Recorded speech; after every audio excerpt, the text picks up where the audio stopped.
Hi, you're watching Notes from Alex, and this is a tour of the Grim Raven custom notebook that I just finished. I've sped this up quite a bit since it did take quite a bit of time to make this notebook.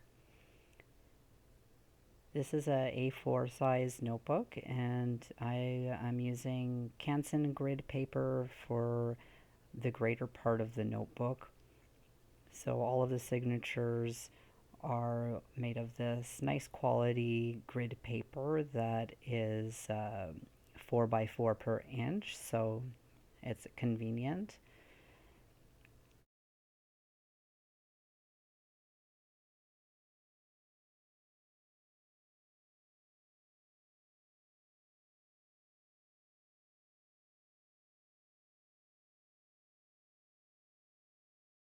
Once I cut the paper, then I stacked it into signatures.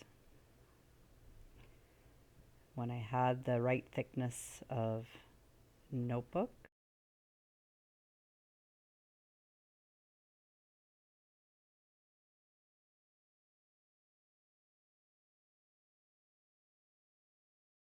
then I decided how to make it a little bit more interesting.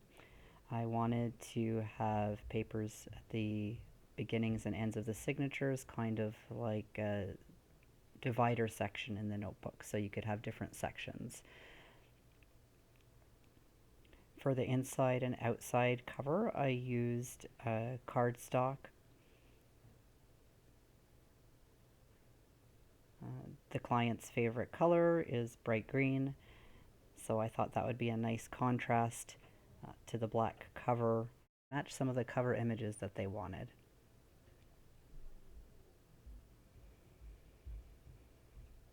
If you look on the channel, I do have a video that's just me cutting paper if you like the sound of paper cutting and ASMR.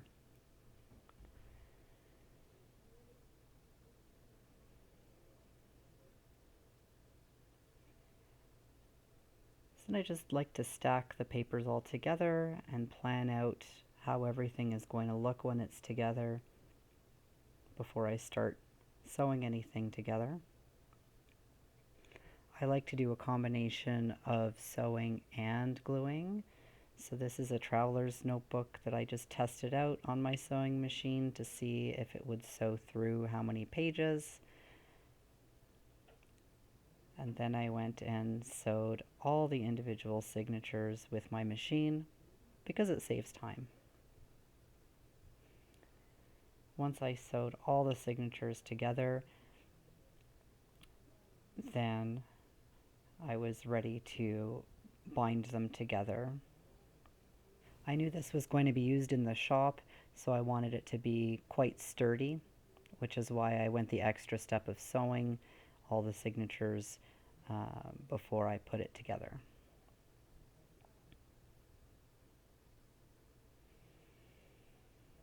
Here I'm making a template to figure out where to put my holes.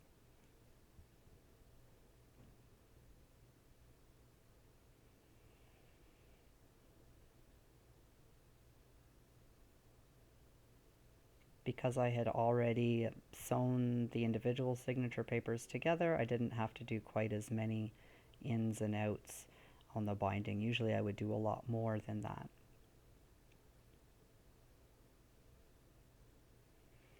So just take the template and put it inside the signatures and then stabby stabby.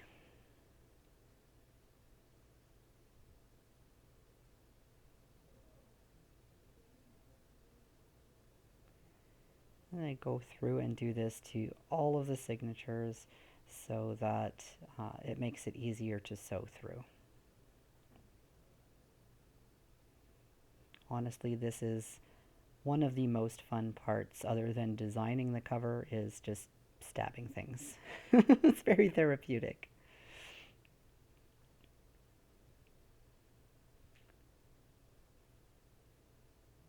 So get everything together and I keep them in order. I like to use beeswax. It keeps things together and the string from getting into knots as you're sewing it. I use about 3 times the length of the spine, so that can get pretty tangled if you don't wax it. The thread I am using is a thicker sewing machine thread that's meant for the seams on jeans and that sort of thing, so it's kind of rustic, but it's nice and strong.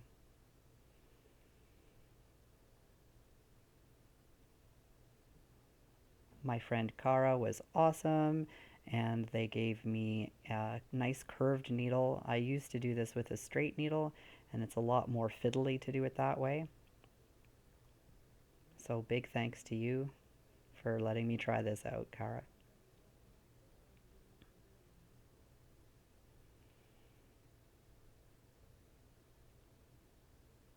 I'm just tying a little knot here after going down and back from the first signature, which is just the end card.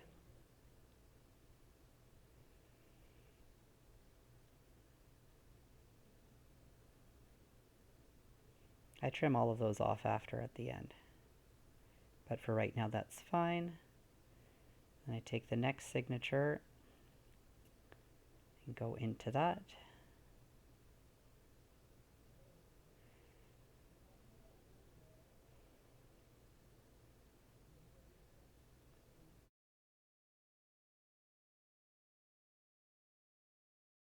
Each time I come out of the new signature, then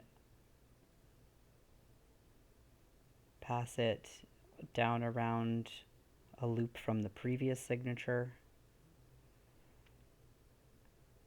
and then back in again through the hole I just came out of in the new signature.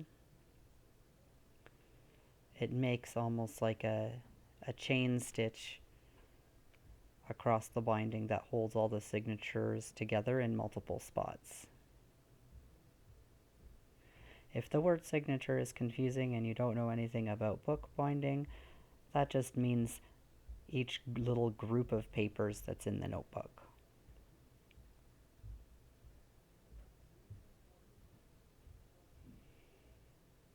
And don't worry, I cut out all of the different sections that I had to do here because there's quite a lot of paper in this notebook. I wanted it to be nice and thick.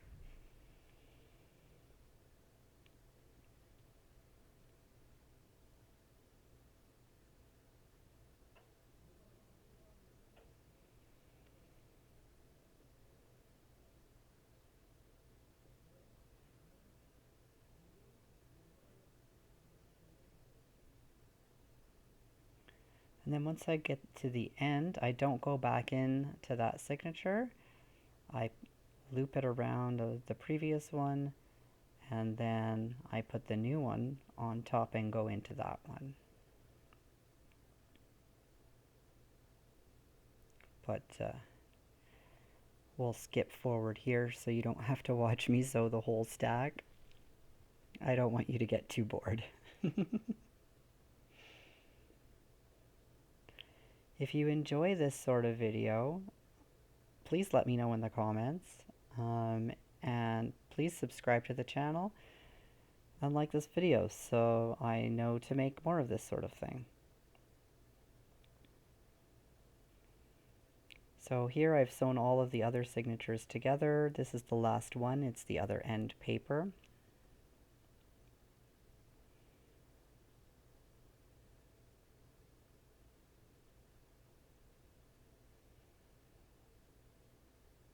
Everything is pretty well tagged along. It is good to do this tightly, but you don't want to do it too tightly, otherwise you could rip the paper. I especially find thinner papers like this nice high quality grid paper can tear a little bit if you're not careful.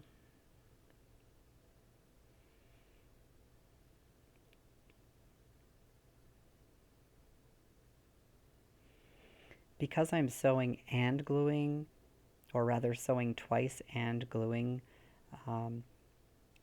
this binding is very secure. The pages aren't going to fall out.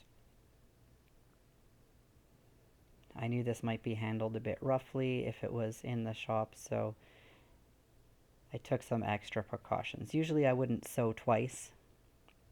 I would just fold the signatures and then do this sewing binding method. I wouldn't bother with the machine. But this was a lot of paper, and I was worried it would be heavy.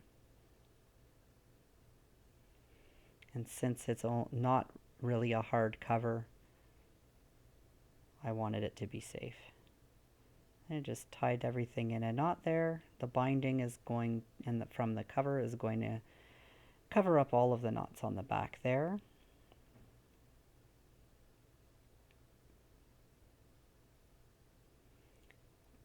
The bonus of this type of binding is that it does lay quite nice and flat. You don't have a big hump in the middle. I protect my pages with a little bit of paper there and clip everything together so it's nice and tight.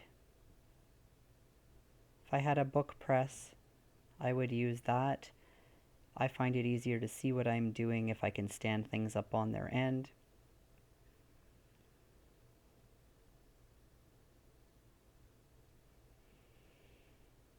I'm just using plain old PVA glue here. Elmer's glue or whatever, white glue. And I'm only showing you one layer, but I actually put several layers of this on, and I let them dry in between with the book pressed down underneath something. I use big heavy piles of scrapbook pads since I have a bit of a paper collection going.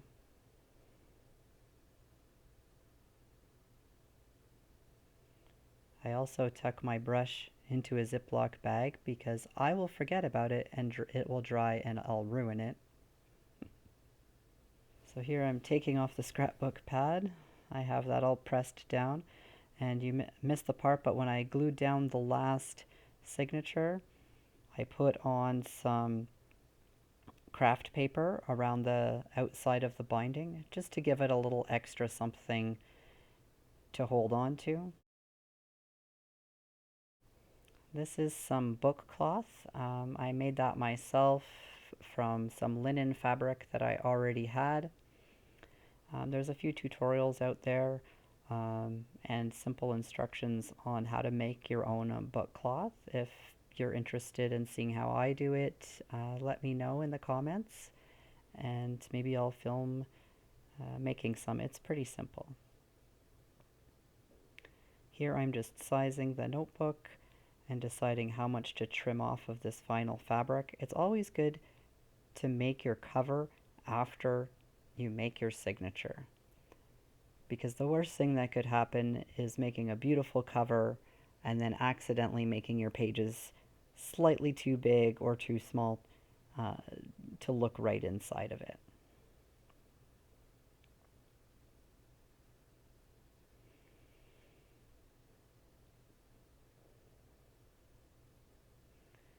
So now I'm just making sure that everything is square. As you can see, it's not. This big craft mat with the grid is one of the best things I have spent my money on. It really helps with making sure paper and fabric are cut square.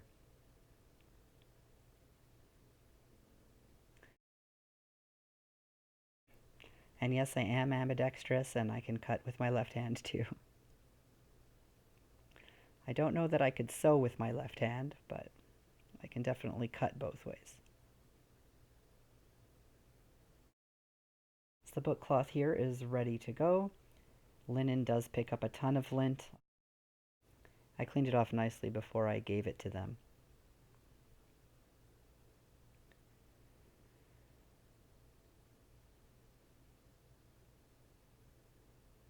So now we just need something to make things a little bit more solid. I noticed when I was doing this that between the cardboard and the fabric, the cover was going to be not quite solid enough. It is a soft cover notebook, but I wanted to make sure that it was not too soft. So I'm just measuring cardboard. This is the end cardboard from a scrapbook pad. This is another brilliant thing that I invested in. Rulers are great, but my hands don't always hold things down right, and this is so much easier to make straight lines.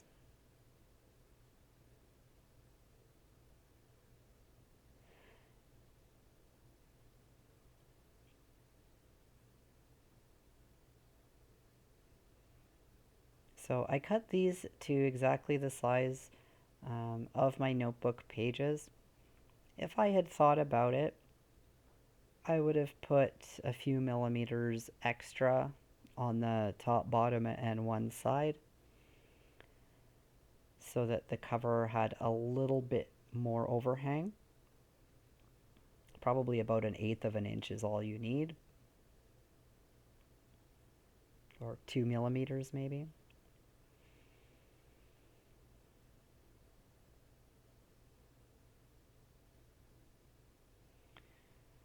So once I had these end pieces,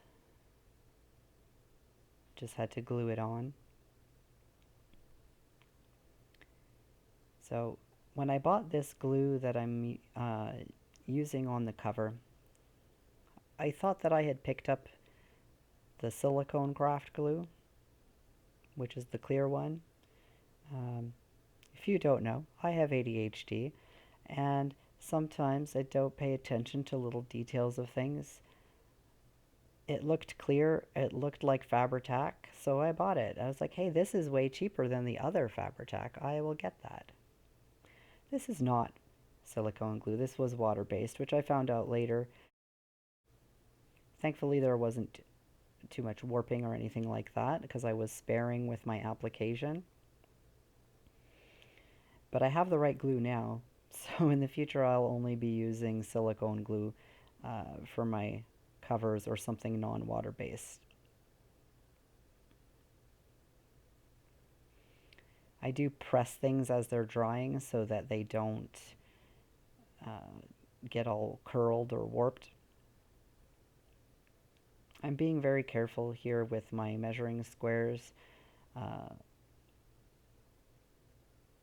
to make sure that the top and the bottom of the cover are lined up.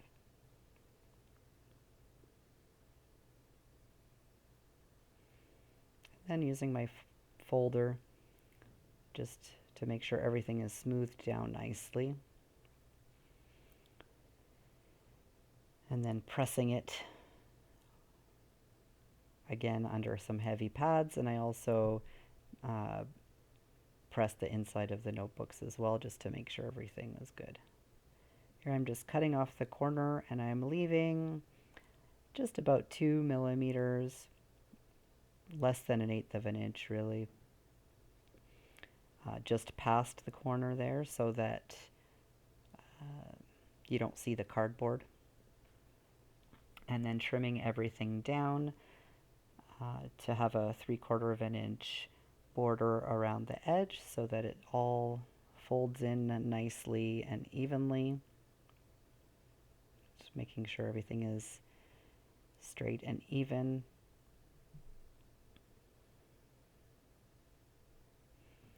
Then I'm going to glue it all down. So we glue the top and the bottom first, and then the sides in. Notice I left a space in the middle. I did not put a spine because I wanted that soft curve on the end. The notebook lays flatter that way. Here I'm just giving the edge a good roll and press to make sure things are pulled as taut as possible.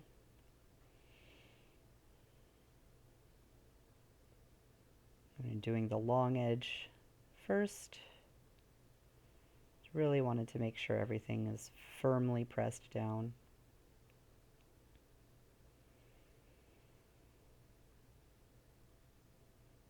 And then once both top and bottom are done, then I could do the sides.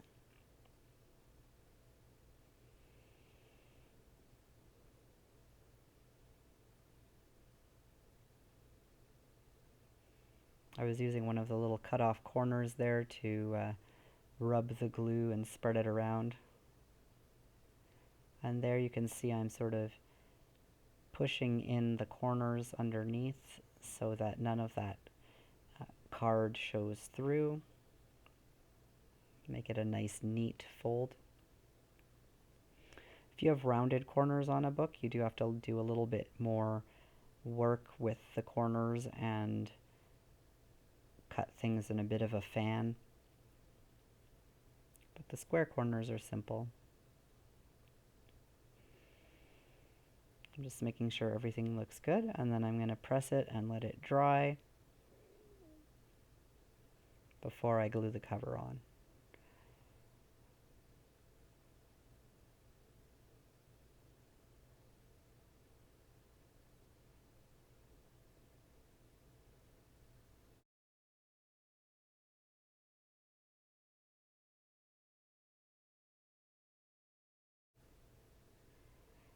So there, the notebook was getting pressed and drying too. See how the paper's all warped there? That's from the humidity that came out of all of the glue that dried. You don't want that to happen to your pages. It's really important, as you can see from this one, that you cover your pages when you're gluing your cover on. Otherwise, while it dries, the paper will absorb into your notebook and you will ruin your life. So I learned this cool trick of wrapping the pages while I'm gluing on the cover. You can use a Ziploc bag. I stuck it down with some pretty washi tape. I actually used more of that washi tape on the inside of the book later because I liked how it looked.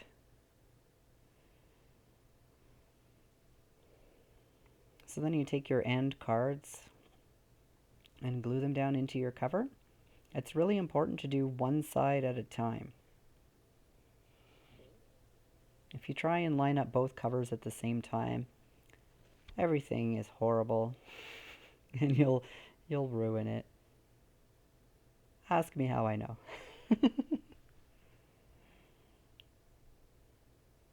So here I'm carefully putting down the first side, checking to make sure that it's even top to bottom. I'm only smoothing it roughly to make sure everything lines up. Then once I know that I've got it in the right spot, I'm pressing it down with my folder.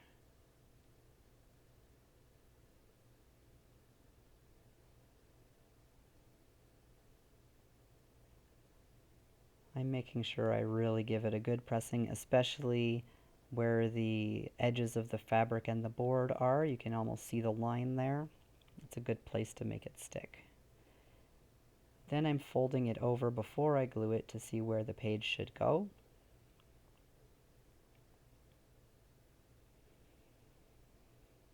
Thankfully, this glue does not stick instantly, so it is repositionable. You'll see why. So that has slid over a little bit further than I want it to be, and then I dropped the book so it opened even more. So I had to fix that a little bit. Thankfully, that's easy with the glue. There. This time I'm propping up the other side so it doesn't pull it over. And then once I get that in the right spot, then I'll use my folder to give it a good press down everywhere.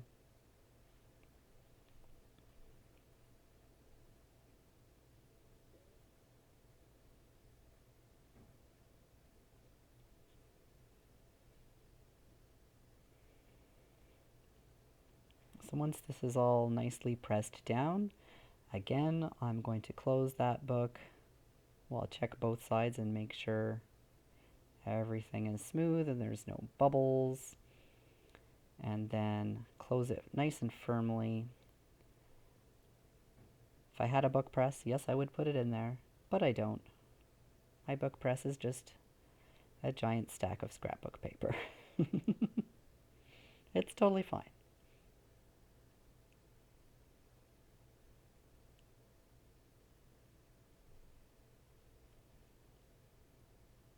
So once that's had a chance to dry, you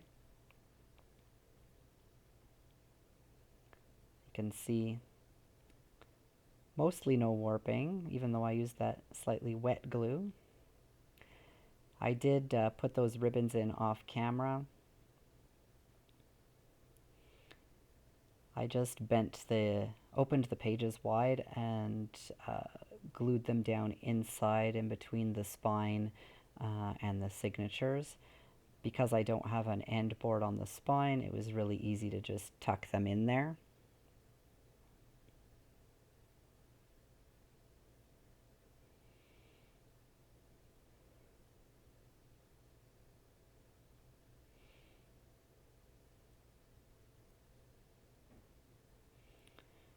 And then I was just taking a look and deciding how I wanted to lay this out. I had these cool images that I covered in Mod Podge. So they look slightly laminated and will protect the cover of the book from whatever surface that the new owner puts it down on, since the linen does do that. And this is how it looks after I put the cover images on. I was very excited about this. Looks quite pretty. It's really smooth. It's on super good. Really smooth and beautiful. I also put some little tabs on the ribbons so that it was easy to find the spot. I made this band on the inside that's actually removable. It can slide off, and it's a tuck spot so you can stick your stationery, postcards, notes, whatever you want in the book. That's actually some note paper that I designed, and Angel and Grim Reaper postcard.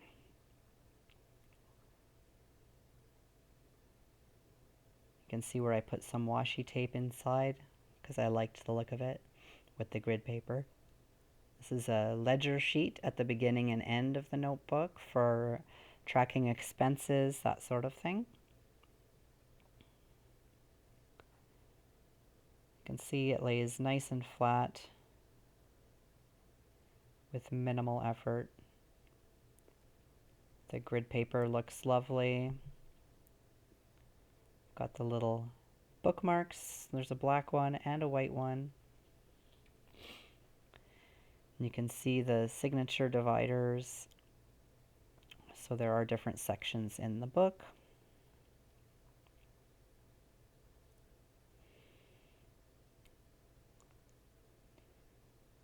I really like that honeycomb scrap paper that I found, so I used that as well.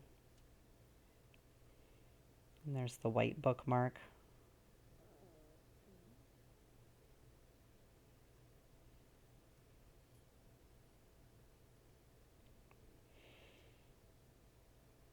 Another ledger paper at the end. And of course, because I'm a bit of a dork, I had to put a library card in the back of the book. You could put your name on the library card to show that it's your book instead of, I thought a book plate would be too old-fashioned, so I made this kind of newfangled double pocket library card slot. And another sort of grim angel little card there. We have Grim Reaper on the back and the Raven on the front. Here you can see down in the spine, Everything looks nice and neat, nice curve to the spine. I was quite pleased with how this turned out.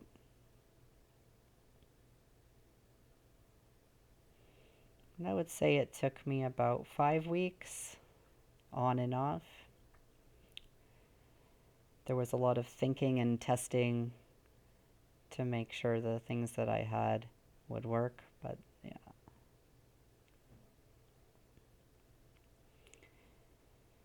So that's the Grim Raven Black Linen Notebook. I hope you liked watching this video. Please like and subscribe. Check out my Etsy shop, Notes from Alex. If you're interested in your own custom notebook, you can message me and I'll set up a custom listing for you. I can also do easy recovers of commercial notebooks, like you can see on the right there. Thanks so much for watching, and we'll see you soon. Bye-bye.